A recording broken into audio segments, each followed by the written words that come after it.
It would be in the news for a while.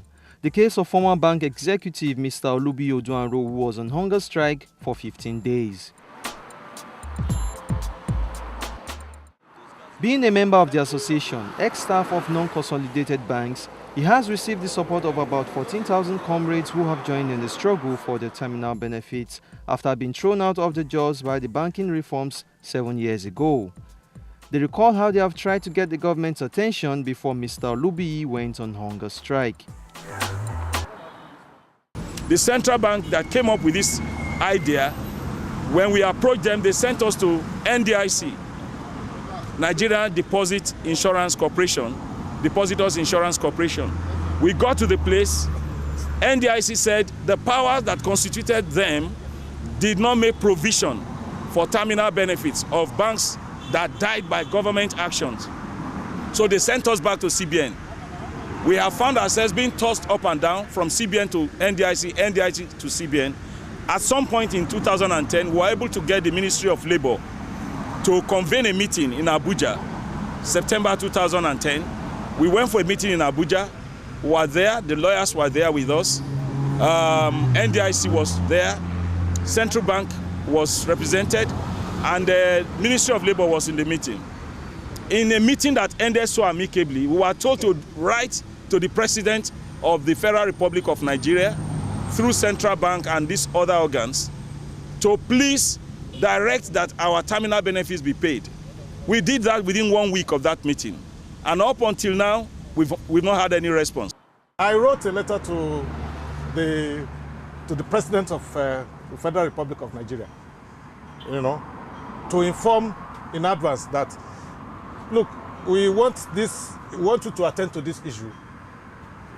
Latest, if we don't hear anything by October 31st, I'm going to embark on indefinite hunger strike. On the 15th day of the strike, coincidentally his 53rd birthday, the Lagos state government intervened in the matter, urging him to suspend the hunger strike. A medical team was deployed to the scene and a public defender was brought to take up the case. However, the team from the Lagos state government were a bit reluctant to speak directly on camera. Lagos state is taking advantage of the publicity or against the federal government. No, really. Our own is purely human rights points.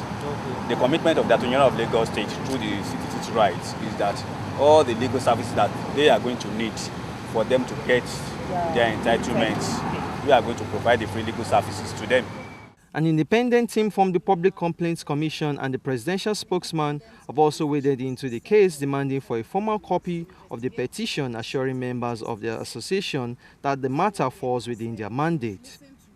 Like your complaints, we are to go back to report to the Honorable Commissioner and see the best we can do concerning the issue. That's all we are telling you. And we still implore you to go back home while we are looking to your complaint. Like you all know, Public Complaint Commission is a commission set up by federal government, by the Act of National Assembly, to correct all forms of administrative injustice emanating from the action of the federal government vis-à-vis the two tiers of government, federal, state, and local government. So we want to call off this strike. There's no point for him to be on instrumental suicide. There's no point for it, absolutely no point. Insofar as they will not make the suffering is already gone through to be in vain. That's our position. The suspension of the hunger strike and government intervention means there are better alternatives to violence and propaganda and shows a unique model on conflict resolution in building democracy.